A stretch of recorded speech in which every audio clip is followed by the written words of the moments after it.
Come with me as we watch victorious girl star in a mediocre movie, while her rival is thriving on Wicked.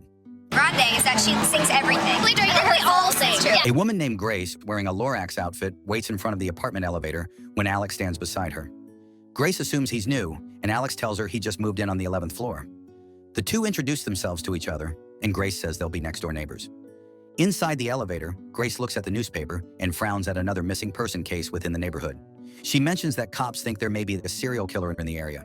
Suddenly, the elevator stops and electricity shuts off. Grace assures him it happens often and shows him what to do. In Grace's apartment, she tells her roommate Aria about the new guy moving in. They hang out at Alex's place, where he tells the girls the accident that made him stop professional football. Grace asks if he misses it, but Alex truthfully says he doesn't, while Aria observes him with a certain look in her eyes. That's the look of her pussy purring. In the hallway, Alex sees a group of freak shows, including an Oompa Loompa. The next day, Aria introduces Alex to Manny, one of the staff at the apartment complex. Aria says that Manny has been playing detective and trying to figure out the cases of the missing girls. Alex mentions Mr. Evers, his neighbor right across his apartment. Manny says that Mr. Evers often has parties and gets loud, but suddenly things get quiet afterwards. While Aria walks Alex around the building, he asks if Mr. Evers had ever made a move on Aria or Grace. Aria tells him they used to talk, but Mr. Evers was just too weird to keep some kind of friendship, says the goth chick. Aria then takes him to the rooftop, where Alex notices a scar on her forehead, looking like Harry Potter. Aria tries to brush it off, then Alex leans in for a kiss. Aria moves away and apologizes, saying she's still moving on from things with her ex. After the tour with Aria, Alex bumps into Grace, and the two get into the elevator. Just as the doors are closing, a woman tells them to wait. Grace and Alex stand awkwardly as Mr. Evers enters with a blonde woman who clearly doesn't know how to keep her hands to herself. Damn, Mr. Evers got to be loaded to get girls and look like a raisin. Alex walks Grace to her apartment, where Aria is waiting, and the three watch as Mr. Evers gets freaky and pushes the woman into his room. In the middle of the night, a sudden blood-curdling scream is heard. Maybe someone screamed without the S. Alex makes his way over to the girl's apartment to discuss what's happening, and they continue to hear thumping noises from Mr. Evers' place. Alex finds Mr. Evers in the laundry room and sees him cleaning out the incinerator. Alex tries to make small talk, but Mr. Evers quickly makes his way out. Alex tells the girls that he thinks Mr. Evers killed the woman and tossed her into the incinerator, but they think it's far-fetched. Alex shows them a crack in the wall and knocks on it, revealing an echoed sound. He explains that it used to be a laundry chute before things got renovated, saying he has a similar mark in his wall. Alex believes that Mr. Evers also has the old chute in his place and uses it to drop the bodies down and burn them. He adds that he never saw the woman leave Mr. Evers' place, as he was intently keeping an eye on things. Aria assures him that Mr. Evers isn't a serial killer, despite how weird he is. Of course, the fellow weirdo vouches for him. Alex looks through the peephole of his door to watch the cops visit Mr. Evers' place, but nothing happens. When Grace looks through the peephole, she suddenly gasps and backs up. Alex looks again and sees Mr. Evers looking straight at his door, wagging his finger. The next day, Alex tells Grace he plans to enter Mr. Evers' place by going through a crawl space in the ceiling. Black people would have mind they own business. He reveals that Manny let him look at the blueprint of the old building.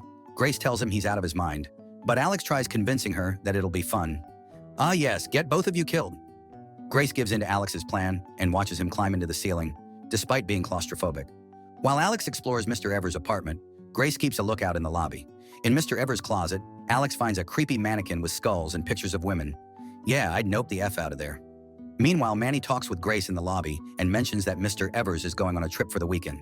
Coincidentally, Mr. Evers returns from walking his dog, and Grace rushes to the elevator. She tries to contact Alex, but it goes to voicemail.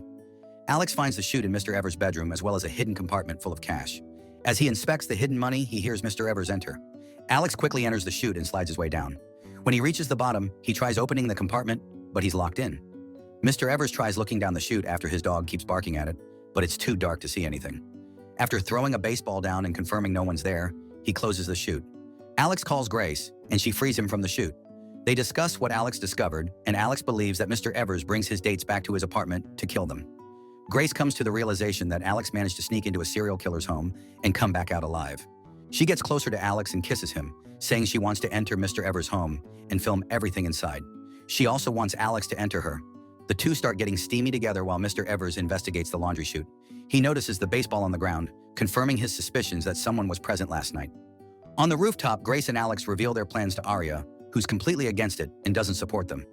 After swapping mayonnaise, Grace explains to Alex that Aria jogs at the rooftop for hours in the dark. She reveals that Aria's ex David got drunk and gruesomely harmed Aria, traumatizing her. The next day, Grace and Alex make their way into Mr. Evers' apartment after convincing Aria to let them go. Grace starts recording, but the noises they make alerts Mr. Evers' dog, who escapes Manny's office. Aria keeps an eye on the peephole, but gets a phone call and misses Mr. Evers walking in the hallway. Girl had one job. While Grace films Alex acting stupid, the door suddenly opens and Mr. Evers enters with his dog. Grace drops her phone, and Mr. Evers commands his dog to go after them. While the dog attacks Alex, Mr. Evers grabs a cleaver and approaches Grace. He pierces his finger and coats her with his blood. We don't kink shame, but this too freaky. Alex stabs the doggo. Before Evers can attack her, Aria whacks him on the head. Mr. Evers stands up to go after her, but Aria swings the cleaver to his neck. The three sit and stare at the dead body while Grace is hysterical. She grabs her phone to call the police, but Aria stops her. They discuss what to do and begin cleaning up the crime scene. In the middle of cleaning, a detective named Polk suddenly knocks on the door, asking to speak with Mr. Evers. Polk asks the janitor for the key, but is told to look for Manny. Polk leaves, giving them time to clean and hide the body in the chute.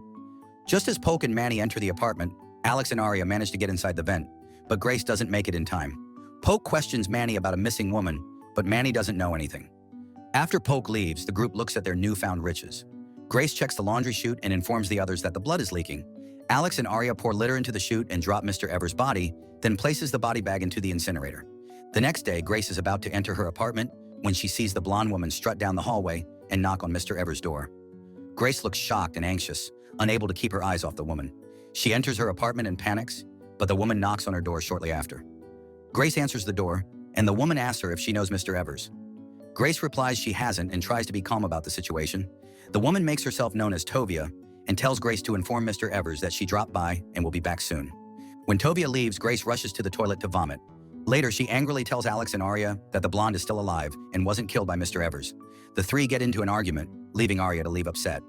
At night, Aria does jogging exercises on the rooftop while Alex and Grace get busy having exercise in bed.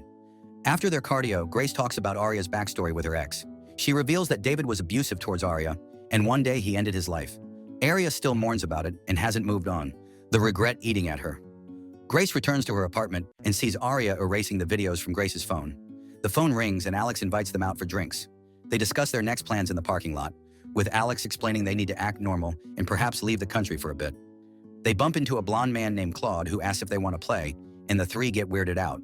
Tovia appears behind them and assumes that something went down and they ended up killing Mr. Evers. She explains that Mr. Evers was very meticulous on communication, and if he couldn't be reachable, then something has happened. Tovia guesses that Aria was the one who did it and says it's understandable since Mr. Evers was demented. However, Tovia tells them that Mr. Evers was very beneficial to them and they want the valuables from his apartment. She reveals that opening his front door activates the cameras in his apartment through a trap wire, so anyone entering through the door is caught on camera. And as the trap gets reactivated when anyone exits, the cameras turn off. Tovia wants to know how to get into Mr. Evers' apartment without entering the front door. Alex tries to play it off and acts innocent, but it doesn't work on the two. Tovia and Claude leave, and Alex tells the others they have to find the hard drive. Grace says they need to call the cops, while Aria thinks they should give them the money. Suddenly, Tovia and Claude jump them and ask where the money is, shooting Grace in the process. Damn, I didn't think Victoria Justice would die. Alex and Aria's lives are momentarily spared after other people find them in the parking lot. The police soon cover the area while Alex and Aria are left devastated and traumatized. Polk questions Aria, who claims the incident to be a carjacking that went bad. Polk shows her pictures of Tovia, Mr. Evers, and Claude. Aria claims to not know Tovia and Claude, but tells Polk that Mr. Evers is her next-door neighbor. Polk tells her he'll question everyone in the building if they've seen her with the blonde duo, but Aria just keeps on capping. Polk informs her about the crimes the trio committed 6 months ago, like stealing artwork from the museum and committing mass murder. Polk says he has officers watching the building and leaves. Later on the rooftop, Alex consoles Aria about Grace's death and asks how they'll move on from it. Aria gets upset by Alex's lack of empathy and says he only cares about the money. Aria says she hid the money but refuses to tell Alex. Alex agrees that he wants the money but hopes they can trade their lives for it. The two form a plan to deal with the hard drive, money, and stolen artwork. When Alex asks about the money again, Aria reveals that it's back in Mr. Evers' apartment, which was Grace's idea. Aria prepares to enter Mr. Evers' apartment while Alex sneaks at the back of the building to get Aria's car. He deactivates the alarm and opens the door, but he's immediately tased by Claude disguised as a cop. They're aware that Alex has keys to Aria's place and forces him to let them in. Inside Aria's apartment, Alex is gagged in the freakiest way and tied up while held at gunpoint. The blondes begin interrogating Alex on where the paintings are, but Alex doesn't know. Tovia wonders if the paintings are still inside Mr. Evers' apartment, since cops may not have been able to tell if they were stolen art. While Alex leads them through the vents and into the apartment, Arya grabs the cleaver and hides. Tovia is excited to see the paintings, but her mood sours when they're no longer there. She takes her anger out on Alex and asks where Arya is. Looking around the place, she sees a broken cabinet, exposing a CCTV. Tovia orders Claude to find Arya, while she plays Russian roulette with Alex. As Claude is busy yapping to himself while searching for Arya, she swings the cleaver on his hand. Arya locks herself in a room, but Claude takes the cleaver out of his hand and goes, "Here's Johnny," at the door. While Claude chases after her, Alex manages to swipe the Glock from Tovia and shoot her. Claude interrogates Arya for the paintings, but Alex holds him at gunpoint. Realizing Tovia is dead, Claude offers to give Alex a cut of the money from the paintings if he helps get the information out of Arya. Alex asks for the car keys, then fires at Claude when he takes it out. The torch falls from Claude's grasp, setting the room on fire. Alex goes to Arya's aid and asks where the paintings are, but she's focused on getting to safety. Alex's attitude changes and gets aggressive towards her, putting her in a chokehold. He demands her for the art and money, and Arya reveals it's inside the chute. Alex opens the chute, but Arya takes the opportunity to push him into it. Arya takes the paintings out of the compartment and gets into the elevator. She makes her way out of the building while water falls into the chute. Despite Alex's cry for help, he drowns in the rising water with the money he was too greedy for. When Poke arrives at the scene, he discovers Alex's body and stolen money when they open the laundry chute. On the other hand, Arya begins her new life as an art curator at the museum. What did y'all think of this one? All the characters were too greedy for their own good. Arya only had a good head on her shoulders, knowing when to mind her own business. Subscribe to watch more videos like this. Turn on notifications. And leave a like, it really helps the channel out.